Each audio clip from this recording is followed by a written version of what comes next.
Ahoy hoy listeners, this is Josh Stearns aka Snerts presenting the Who Would Win Show After Show. This is a one-person passion parody project.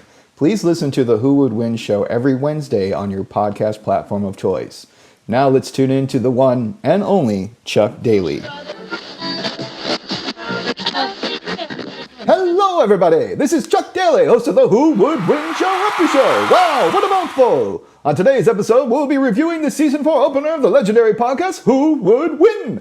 For this week's match, it's the Tentacle Terror versus the Buffoon Toon. In one corner, Ray Stacanis is repping the infamous villain Doctor Octopus from Marvel Comics. In the other, James Gaffney will represent Inspector Gadget, the beloved cartoon character from Deke.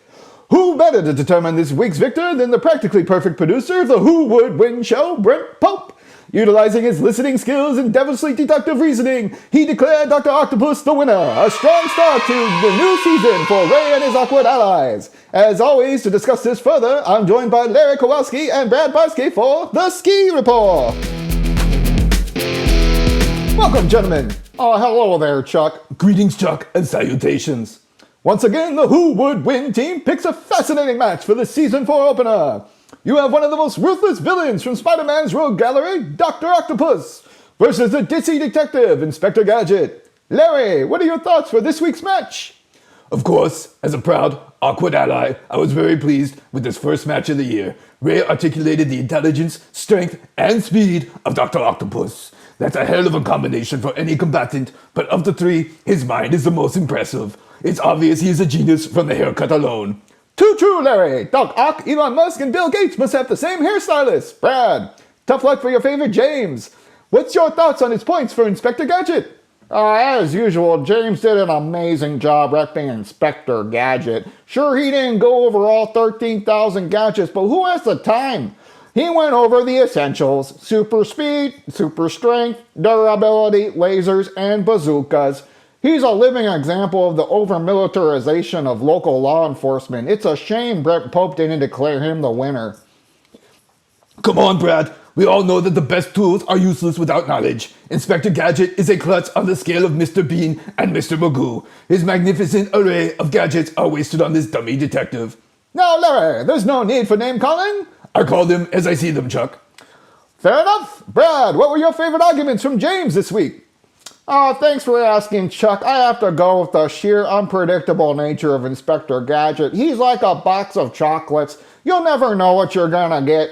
Also, Doctor Octopus doesn't do regular exercise. I can tell you from personal experience, that's just no good. He'd be exhausted from the Inspector's barrage of buffoonery lickety-split. As usual, Ray, not Brad, is right. As mentioned earlier, unpredictability is also his downfall. Gadget is more likely to hurt himself than to injure the nimble nemesis of Spider-Man. Additionally, the bad doctor's exercise regimen is not of concern. It's the four mechanical arms doing the heavy lifting.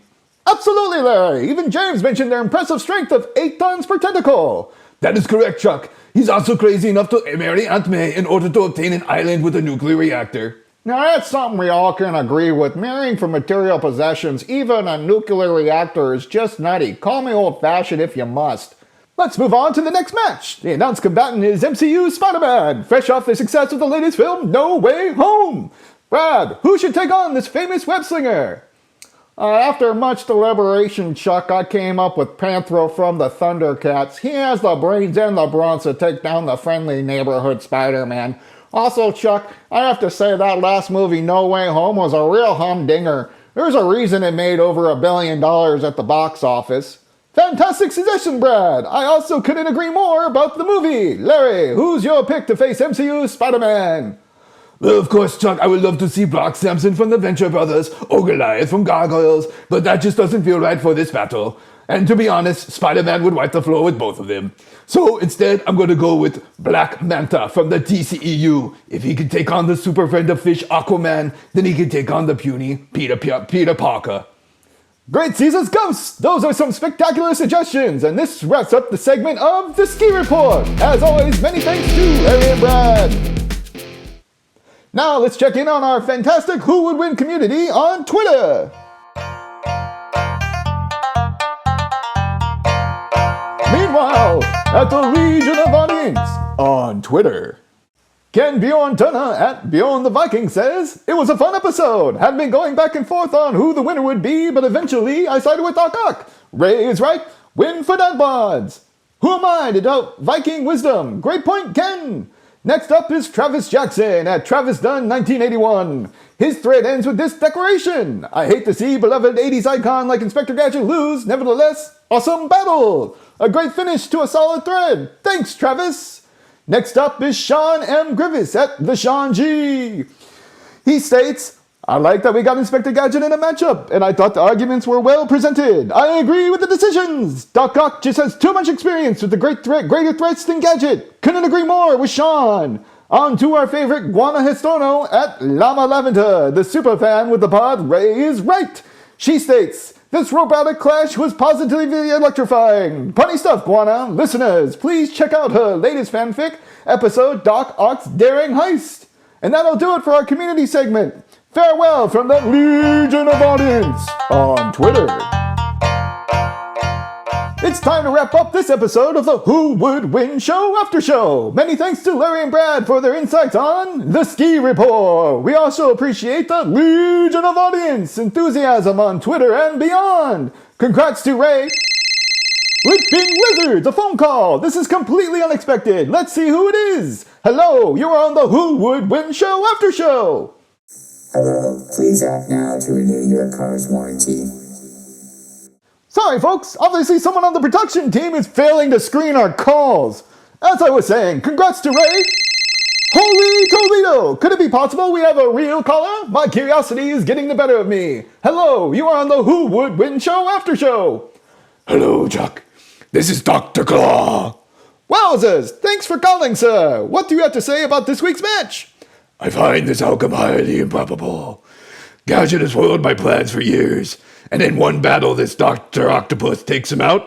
I regret to inform you that is the outcome. However, I have received word that the good inspector survived the encounter. Oh, in that case, I'll get you next time, Gadget. Next time. Speaking of next time, that's a wrap for the first episode of the Who Would Win Show After Show. Congratulations to Ray for winning the Season 4 opener. Better luck, James, for next week's match featuring MCU's Spider-Man. Folks can catch the Who Would Win Show every Wednesday on their podcast platform of choice. This is Chuck Daly signing off. So long, everybody! This has been the first episode of the Who Would Win Show After Show powered by Snerts. If you enjoyed this content, then please like and subscribe. Also, I can be found at Lord_Snerts on Twitter and to a lesser extent on Instagram. The next episode will be arriving in 2 weeks. Thanks for listening. Stay strong, stay safe, and stay frosty.